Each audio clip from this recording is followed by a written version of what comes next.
സാരി പണ്ട് ഞമ്മള് PWDയിൽ ഓട്ടിക്കൊണ്ട് വന്നത് നിങ്ങൾ അറിയില്ലേ താമരശ്ശേരി ചോരം? ഞമ്മള് താമരശ്ശേരി ചോരന്ന് ഒരിക്കൽ ആ ചോര ഇറങ്ങുമ്പോ ഇതിന്റെ ബ്രേക്ക് അങ്ങോട്ട് പോയി. എന്നിട്ട് അപ്പുറപ്പുറം ഭയങ്കരമായ കുയ്യല്ലേ, കുഴി ഇറക്കല്ലേ. പണ്ടാരടങ്ങ ഇതുണ്ടോ, പിടിച്ചാലും അമർത്തിയാലും നിക്കണ്.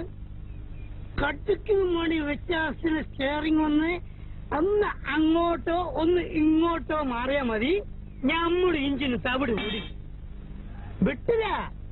ഇൻഷാ അല്ലാഹ് പടച്ചോനെ നിങ്ങൾ കാത്തോളീ എന്നൊരൊറ്റ വിളിയാണ്.